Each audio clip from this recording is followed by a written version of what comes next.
जय शिवराय मित्रांनो शेळी मेंढी पालनाकरता शासनाची अनुदान योजना याच योजनेच्या संदर्भातील सविस्तर अशी विस्तृत अशी माहिती आजच्या व्हिडिओच्या माध्यमातून घेण्याचा प्रयत्न करणार आहोत। मित्रांनो, ग्रामीण भागातील सुशिक्षित बेरोजगारांना, तरुणांना, नवउद्योजकांना किंवा शेतकऱ्यांना सुद्धा शेतीबरोबर पूरक जोडधंदा म्हणून पाहिला जाणारा एक महत्त्वाचा असा व्यवसाय म्हणजे शेळी पालन, मेंढी पालन। आणि मित्रांनो, याच्यासाठी आपण जर पाहिलं तर शासनाच्या माध्यमातून 10 शेळी 1 बोकड, 20 शेळी 2 बोकड अशा प्रमाणामध्ये हे अनुदान दिलं जातं। पण याच्यापेक्षा जर मोठा व्यवसाय करायचा असेल, शेळी पालन करायचं असेल, बंदिस्त शेळी पालन करायचं असेल तर काही योजना आहे का, काही अनुदान दिलं जातं का, अशा प्रकारे खूप मोठ्या प्रमाणात विचारणा केली जाते। आणि मित्रांनो, याच्यासाठी आजच्या व्हिडिओच्या माध्यमातून 100 पासून 500 शेळ्या किंवा 100 पासून 500 मेंढ्यापर्यंत बंदिस्त शेळी पालन किंवा मेंढी पालन कशा प्रकारे केलं जातं, त्याच्यासाठी किती अनुदान दिलं जातं, याचा अर्ज कसा करायचा, याची वैशिष्ट्य, लागणारी कागदपत्र, कोण अर्ज करू शकतो इत्यादी संदर्भातील सविस्तर अशी माहिती आजच्या व्हिडिओच्या माध्यमातून घेण्याचा प्रयत्न करणार आहोत। मित्रांनो, शेळी पालनासाठी, बंदिस्त शेळी पालनासाठी, मेंढी पालनासाठी प्रोत्साहन मिळावं, नवीन उद्योजक तयार व्हावेत, व्यवसायामध्ये तरुणांनी सहभाग घ्यावा, या सर्वांच्या पार्श्वभूमीवरती राष्ट्रीय पशुधन विकास अभियान सुधारित हे अभियान या ठिकाणी राबवण्यात येत आहे। 2021 मध्ये याला मंजुरी दिलेली आहे। त्याच्या संदर्भातील राज्य शासनाचा GR निर्गमित झालेला आहे। केंद्र शासनाच्या माध्यमातून याला अनुदान दिलं जातं। आणि मित्रांनो, याच्याच अंतर्गत आपण जर पाहिलं तर शेळी पालन, मेंढी पालन, वराह पालन किंवा मुरघास निर्मिती असे वेगवेगळ्या बाबी राबवल्या जातात। आणि याच्यामधील महत्त्वाच्या ज्या 2 बाबी आहेत त्या म्हणजे शेळी आणि मेंढी पालन। मित्रांनो, या योजनेच्या अंतर्गत आपण जर पाहिलं तर वैयक्तिक अर्जदार, मग तो शेतकरी असेल, तरुण असेल, नवउद्योजक असेल, हा वैयक्तिक लाभार्थी याच्या अंतर्गत अर्ज करू शकतो। स्वसहायता बचत गट जे आहेत ते याच्या अंतर्गत अर्ज करू शकतात। शेतकरी उत्पादक कंपनी याच्या अंतर्गत अर्ज करू शकतात। शेतकऱ्याच्या सहकारी संस्था कलम 8 च्या अंतर्गत स्थापन झालेल्या कंपन्या या सर्व याच्या अंतर्गत अर्ज करू शकतात। आणि याच्या अंतर्गत अर्ज करण्यासाठी 100 शेळी 5 बोकड, 200 शेळी 10 बोकड, 300 शेळी 15 बोकड, 400 शेळी 20 बोकड, 500 शेळी 25 बोकड किंवा त्याच प्रमाणामध्ये मेंढी अशा प्रकारे पालनासाठी हा अर्ज केला जाऊ शकतो। त्याच्या प्रमाणामध्ये ते त्यांना अनुदान दिलं जातं, ज्याच्यामध्ये आपण जर पाहिलं तर 10 लाख, 20 लाख, 30 लाख, 40 लाख, 50 लाख अशा प्रकारचा हा प्रकल्प खर्च निश्चित केला जातो। याच्यामध्ये शेळीची खरेदी, त्यांच्या खाद्याच्या लागवडीचा खर्च, औषधाचा खर्च, याचबरोबर आपण जर पाहिलं तर मुरघास मशीन असेल, याचबरोबर आपण जर पाहिलं तर त्यांच्या वाहतुकीचा खर्च, विम्याचा खर्च, हा सर्व खर्च याच्या अंतर्गत कव्हर केला जातो। त्याचा आपल्याला सविस्तर असा DPR हा याच्या अंतर्गत आपण जर पाहिलं तर प्रकल्प उभा करत असताना बँकेचं कर्ज पास झाल्यानंतर हा प्रकल्प सुरू करताना अनुदानाच्या 50% रक्कम ही त्या लाभार्थ्यांना दिली जाते। आणि उर्वरित प्रकल्प पूर्ण झाल्यानंतर उर्वरित 50% अनुदान हे त्या लाभार्थ्यांना दिलं जातं। अनुदान ज्या प्रमाणामध्ये त्या लाभार्थ्यांसाठी मंजूर होईल, कोणाला 15 लाखाचं असेल, कोणाचं 20 लाखाचं असेल, कोणाला 30 लाखाचं असेल, त्याच्या प्रमाणामध्ये जे अनुदान मंजूर होईल ते अनुदान 2 टप्प्यामध्ये दिलं जातं।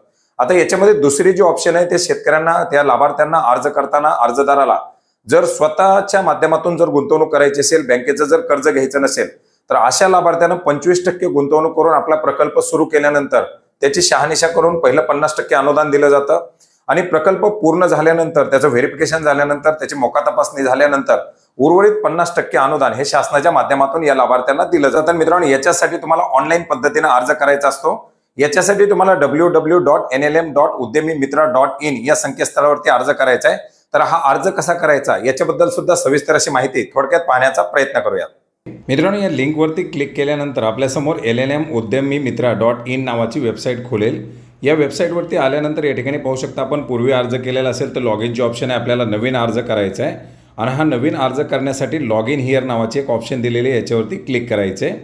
मित्रांनो, लॉग इन हिअरवरती क्लिक केल्यानंतर पुन्हा आपल्यासमोर एक पेज खुलणार आहे, ज्या पेजवरती आपल्याला आपण या ठिकाणी वैयक्तिक म्हणून अर्ज करतायत, व्यावसायिक म्हणून अर्ज करतायत की सरकारी संस्था म्हणून अर्ज करतायत अशा प्रकारे विचारलं जाईल। याच्यामध्ये उद्योग व्यवसाय म्हणून आपण या ठिकाणी सिलेक्ट करायचं आहे। याच्यानंतर आपला मोबाईल नंबर विचारला जाईल, हा मोबाईल नंबर आपल्याला त्या ठिकाणी एंटर करायचा आहे। आणि आय एम नॉट रोबोट नावाची एक ऑप्शन या ठिकाणी दिलेली आहे, त्याच्या पुढच्या बॉक्सवरती आपल्याला या ठिकाणी क्लिक करून OTPसाठी रिक्वेस्ट करायची आहे। रिक्वेस्ट OTPवरती क्लिक केल्यानंतर आपण जो मोबाईल नंबर टाकलेला असेल या मोबाईल नंबरवरती एक OTP पाठवला जाईल आणि हा OTP आपल्याला दिलेल्या वेळेमध्ये या ठिकाणी एंटर करायचा आहे। मोबाईलवरती आलेला OTP या ठिकाणी एंटर करून व्हेरीफाय OTPवरती क्लिक करायचा आहे। हा OTP व्हेरीफाय झाल्यानंतर आपल्याला पुढे डायरेक्टली आपल्या अर्ज भरण्यासाठी रिकाम्या अर्जावरती या ठिकाणी रिडायरेक्ट केलं जाईल, ज्याच्यामध्ये आपल्याला अर्ज खुलणार आहे। हा अर्ज आपल्याला 5 स्टेपमध्ये या ठिकाणी भरायचा आहे, ज्याच्यामध्ये सर्वात प्रथम आपल्याला भरायचे आहेत ॲप्लिकंट डिटेल। याच्यामध्ये आपण कोणत्या योजनेसाठी अर्ज करणार आहात याच्यामधील 3 भाग अ, ब, क तिन्ही दाखवलं जाईल। ज्याच्यामध्ये शेळी मेंढी असेल किंवा वैरण विकास असेल किंवा संशोधनाच्या योजना आहेत, याच्यामधील आपल्याला जे योजनेसाठी अर्ज करायचं आहे ती योजना निवडायची. आता आपण पशुधन विकासासाठी अर्ज केला आहे, त्याच्यामध्ये परत आपण पोल्ट्री फार्मसाठी अर्ज करताय की मेंढी पालनसाठी अर्ज करताय की वराह पालनसाठी अर्ज करताय असं विचारलं जाईल. आणि ज्याच्यासाठी अर्ज करायचं आहे ती बाब त्या ठिकाणी आपल्याला निवडायची आहे. याच्यानंतर आपल्याला त्याच्यामधून एक ॲप्लिकेंट कॅटेगरी निवडायची. इंडिव्हिज्युअल आहे किंवा आपण बचत गटाच्या माध्यमातून किंवा इतर कंपनीच्या माध्यमातून अर्ज करत आहात. याच्यामधून आपण वैयक्तिक अर्ज करत असल्यामुळे आपल्याला याला इंडिव्हिज्युअल सिलेक्ट करायचं आहे. याच्यानंतर अर्जदाराचं पूर्ण नाव याच्यामध्ये पूर्णपणे भरायचं आहे. जे आधार कार्डनुसार नाव असेल त्या नाव आपल्याला या ठिकाणी टाकायचं आहे. त्याच्यानंतर ॲड्रेस आपल्याला या ठिकाणी द्यायचं आहे, ज्याच्यामध्ये सर्वात प्रथम आपल्याला पिनकोड टाकायचा आहे. पिनकोड टाकल्यानंतर पुढं आपल्याला याच्यामधून राज्य निवडायचं आहे. याच्यामध्ये महाराष्ट्र नाव आपल्याला या ठिकाणी सिलेक्ट करायचं आहे पूर्ण राज्याच्या लिस्टमधून. त्याच्यानंतर आपण ज्या जिल्ह्यामध्ये राहत आहात त्या जिल्ह्याचा आपल्याला ॲड्रेससाठी या ठिकाणी जिल्हा निवडायचा आहे. त्यानंतर आपल्याला तालुका निवडायचा आहे. तालुका निवडल्यानंतर आपल्या गावाचं नाव, आपलं पोस्ट ऑफिस, आपल्या जवळचं काही लँडमार्क असेल ही सर्व माहिती आपल्याला ॲड्रेसमध्ये त्या ठिकाणी सिलेक्ट करायची आहे. मित्रांनो, माहिती भरल्यानंतर आपल्याला याच्यामध्ये कंपल्सरी असणार आहे ते म्हणजे पॅन कार्ड. आता याच्यामध्ये पॅन नंबर आपल्याला या ठिकाणी एंटर करायचं आहे. पॅन कार्ड हे बंधनकारक या ठिकाणी लागणार आहे, कंपल्सरी या ठिकाणी लागणार आहे. इंडिव्हिज्युअल म्हणून अर्ज करत असाल तर आपल्याला आधार कार्डसुद्धा या ठिकाणी द्यावं लागणार आहे. याच्यानंतर कंपनीच्या माध्यमातून जर अर्ज करत असाल तर CNN नंबर वगैरे लागणार, ती आपल्याला त्या ठिकाणी सिलेक्ट करायचं नाही. याच्यानंतर एक्झिस्टिंग आपल्याकडं कुठल्या बँकेचं लोन चालू आहे का, तर ते लोन जर चालू असेल तर आपल्याला ती ऑप्शन त्या ठिकाणी सिलेक्ट करावी लागणार आहे. कोणत्या बँकेचं आपल्याकडं कर्ज आहे किंवा कशा संबंधातील कर्ज आहे त्याच्याबद्दलची माहिती या ठिकाणी आपल्याला द्यावी लागणार आहे.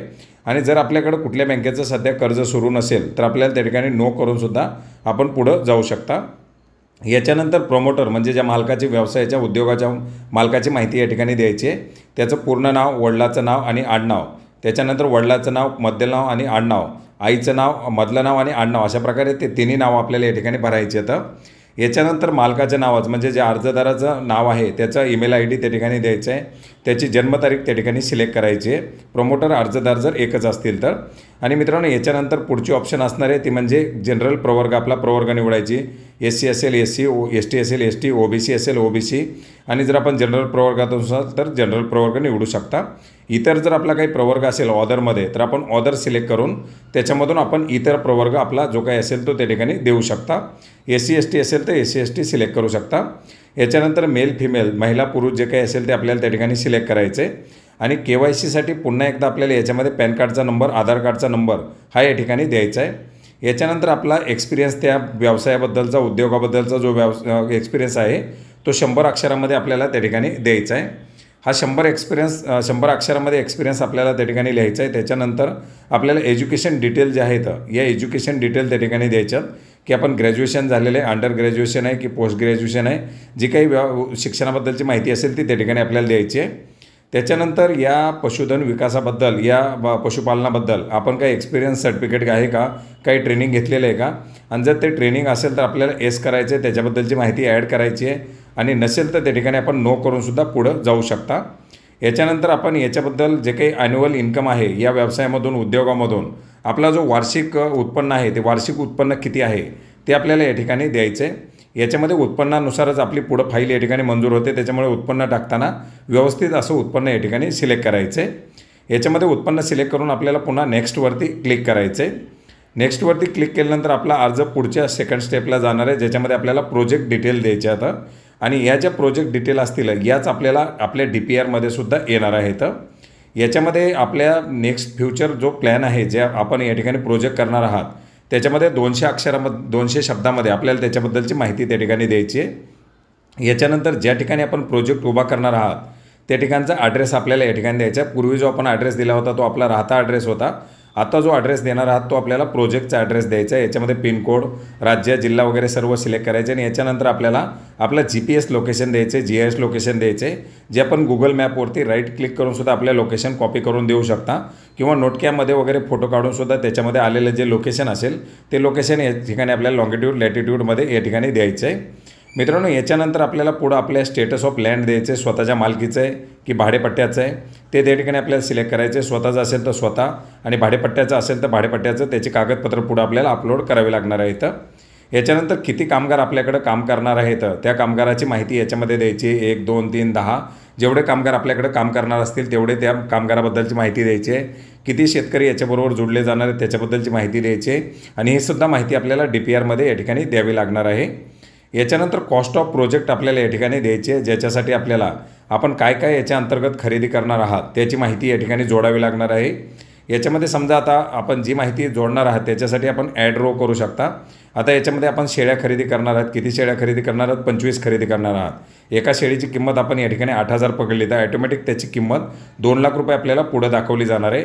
याच्या व्यतिरिक्त आपण जर एखादी बाब ॲड करू शकणार असणार, ॲड करू इच्छित असाल तर ते आपल्याला ॲड करायची, काय बाब आहे, त्याची किती क्वांटिटी आपण खरेदी करणार आहात, किंवा फक्त आपण शेळ्याच खरेदी करणार असेल तर शेळ्याची किंमत टाकू शकता, कोंबड्या खरेदी करणार असेल तर कोंबड्याची किंमत टाकू शकता, किंवा आपण जर त्या ठिकाणी जर मेंढ्या असेल तर मेंढ्या टाकू शकता, किंवा जर डुकरं असतील, वराह असेल तर वराहाबद्दलची माहिती त्या ठिकाणी टाकू शकता आणि त्याची क्वांटिटी आणि त्याची किंमत त्या ठिकाणी टाकल्यानंतर फायनल किंमत आपल्याला या ठिकाणी दाखवली जाणार आहे। याच्यानंतर आपण जे काही कंस्ट्रक्शन करणार आहात, ज्या ठिकाणी आपला हा प्रोजेक्ट उभा करणार आहात त्याची किती किंमत असणार आहे ती किंमत आपल्याला या ठिकाणी द्यायची आहे। त्या प्रकल्पामध्ये जे काही मशिनरी लावणार आहेत, इतर जो काही खर्च असणार आहे त्या खर्चाची किती किंमत आहे ती त्या ठिकाणी आपल्याला द्यायची आहे। याच्यानंतर आपला जो काही इतर खर्च असणार आहे हा इतर खर्चसुद्धा आपल्याला या ठिकाणी द्यायचा आहे। याच्या व्यतिरिक्त जर काही इतर खर्च असतील तर ते सुद्धा आपण याच्यामध्ये ॲड करू शकता आणि हे एकंदरीत आलेले जे काही खर्च आहे, आपण जे काही या ठिकाणी कॉस्ट टाकलेली आहे ती कॉस्ट आपल्याला या ठिकाणी खाली दाखवली जाणार आहे, आपल्या एकूण प्रकल्पाची किती किंमत असणार आहे ते। मित्रांनो, आता ही प्रकल्पाची किंमत टाकल्यानंतर आपल्याला खाली जर पाहिलं तर आपण याच्यामध्ये जो काही निधी उभा करणार आहात तो स्वतःच्या माध्यमातून उभा करणार आहात की बँकेच्या माध्यमातून उभा करणार आहात याच्याबद्दलची माहिती दाखवली आहे। आता हा प्रकल्प किंमत आपण जर पाहिलं तर साधारणपणे 7,85,000पर्यंत आपण दाखवली आहे। मग एवढी किंमत याच्यामधून 50% अनुदानाव्यतिरिक्त जी किंमत आहे ती आपण स्वतःच्या माध्यमातून उभा करणार आहात की बँकेच्या माध्यमातून, ती ऑप्शन आपल्याला त्या ठिकाणी सिलेक्ट करायची आहे। बँकेच्या माध्यमातून सिलेक्ट करणार असेल तर बँकेचा शेअर आपल्याला त्या ठिकाणी टाकावं लागणार आहे आणि स्वतःचं असेल तर स्वतःचा त्या ठिकाणी टाकावं लागणार आहे। याच्यामध्ये तिन्हीची मिळून जी टोटल आहे ती 100% आपल्याला या ठिकाणी दाखवायची आहे। आता समजा आपण लाभार्थीचा हिस्सा 17%पर्यंत दाखवला आहे, अनुदानाची किंमत याच्यामध्ये 50%पर्यंत टाकली आहे। याच्या व्यतिरिक्त उर्वरित जी रक्कम आहे ती आपल्याला बँकेच्या कर्जाच्या माध्यमातून या ठिकाणी उभा करायची आहे। मित्रांनो, वरती जो आपण प्रकल्प खर्च दिलेला आहे तो खर्च आणि आपण उभा करणारा जो निधी आहे या निधीची टोटल त्या ठिकाणी मॅच होणं गरजेचं आहे आणि हे टोटल मॅच झाल्यानंतर आपल्याला पुढे काही ऑप्शन सिलेक्ट करायचे आहेत। यापूर्वी आपण एखाद्या योजनेच्या अंतर्गत सबसिडी घेतलेली आहे का, याच्यामध्ये या ठिकाणी आपल्याला नो करायचं आहे। याच्यानंतर आपल्याला कॅपिटलवरती क्लिक करायचं आहे आणि याच्यापुढे आपण ज्या बँकेच्या माध्यमातून या ठिकाणी कर्ज घ्यायचं आहे त्या बँकेचं नाव आणि त्या बँकेचा IFSC कोड या ठिकाणी आपल्याला सिलेक्ट करायचं आहे। हे सिलेक्ट केल्यानंतर आपल्याला पुढे आणखीन एकदा नेक्स्टवरती क्लिक करायचे, ज्या ठिकाणी आपल्याला आपल्या लाभार्थ्याच्या अर्जदाराच्या बँकेच्या माहिती सगळी माहिती भरावी लागणार आहे। याच्यामध्ये आपलं कोणत्या बँकेमध्ये खातं आहे त्या बँकेचं नाव द्यायचं आहे, त्या बँकेचे ब्रँचचं नाव द्यायचं आहे, आपल्या अकाउंटचा नंबर द्यायचा आहे, त्याच्यानंतर IFSC कोड, MICR नंबर, ही सर्व माहिती या ठिकाणी भरायची आणि ही सर्व माहिती आपल्या बँक डिटेल भरल्यानंतर नेक्स्टवरती क्लिक करायचे। याच्यानंतर महत्त्वाची अशी जी ऑप्शन आहे ती म्हणजे कागदपत्र अपलोड करण्यासाठीची। याच्यामध्ये सर्वात प्रथम आपल्याला महत्त्वाचं जे कागदपत्र मागितलं जाते ते म्हणजे आपला DPR, आपला प्रकल्पाचा जो काही प्रोजेक्ट रिपोर्ट असेल तो प्रोजेक्ट रिपोर्ट आपल्याला या ठिकाणी द्यावा लागणार आहे आणि याची 5 MB पर्यंतची आपण PDF फाईलमध्ये या ठिकाणी आपण अपलोड करू शकता। याच्यानंतर आपली जी काही कागदपत्र आहेत, महत्त्वाची अशी कागदपत्र या ठिकाणी आपल्याला जी आपल्याकडे उपलब्ध असतील ती येस करायची आहेत। जे तारांकित केलेली कागदपत्र आहेत ती कंपल्सरी या ठिकाणी द्यावी लागणार आहे, ज्याच्यामध्ये जागेची जी माहिती असेल, 7/12 असेल किंवा आपण भाडेपट्टा करार केलेला असेल तर तो, त्याच्यानंतर आपल्याला आपल्या जागेचा जो काही प्रोजेक्ट जिथं असेल त्याचा फोटो, याच्यानंतर ॲप्लिकंटचे जे काही प्रोजेक्टच्या संबंधातील जे काही कागदपत्र आहेत ही सर्व आपल्याला या ठिकाणी प्रूफमध्ये द्यायची आहेत। ज्याच्यामध्ये आपण जर पाहिलं तर पुढे आपल्याला पॅन कार्ड, आधार कार्ड हे कंपल्सरी या ठिकाणी मागितलं जाणार आहे। याच्यामध्ये पॅन कार्डला आपल्याला येस केलेले ती कागदपत्र त्या ठिकाणी अपलोड करायचे आहेत। याच्यानंतर आपण जर काही एखाद्या कंपनी असेल, जर कंपनीच्या माध्यमातून अर्ज करत असाल तर त्याच्याशी रिलेटेडची कागदपत्र या ठिकाणी दिलेली आहेत आणि जी कागदपत्र आपल्याकडे ॲप्लिकेबल असतील त्याला आपल्याला येस करायचे, जी लागत नसतील त्याला आपल्याला या ठिकाणी लिस्टमध्ये नो करायचं आहे। याच्यानंतर आपण जर पाहिलं तर पार्टनरशिपमध्ये जर प्रोजेक्ट असेल तर त्याच्याबद्दलची माहिती द्यायची आहे, नसेल तर नो करायचं आहे। याच्यानंतर अर्जदाराचा एक ॲड्रेस प्रूफ लागणार आहे, ज्याच्यामध्ये इलेक्शन कार्ड किंवा इतर फोटो ID कार्ड, इलेक्ट्रिसिटीचं बिल, वॉटर बिल किंवा आपलं जे काही रेशन कार्ड वगैरे असेल अशा प्रकारची कागदपत्र या ठिकाणी देऊ शकता। याच्यानंतर आपल्याला लास्ट 3 वर्षाचं काही ITE रिटर्न असेल किंवा इतर जे काही स्टेटमेंट वगैरे असतील हे सर्व आपण त्या ठिकाणी जे आपल्याकडे असेल ते येस करू शकता, जे नसेल ते त्या ठिकाणी नो करायचे। हे सगळे सप्लिमेंट डॉक्युमेंट आहेत आणि हे जेवढे डॉक्युमेंट आपण याच्यामध्ये ॲड करू तेवढी आपली फाईल या ठिकाणी मंजूर होण्यासाठीचे चान्स आहेत। मात्र हाच डाटा आपल्याला त्या ठिकाणी आपल्या DPRमध्ये सुद्धा येणं गरजेचं असणार आहे।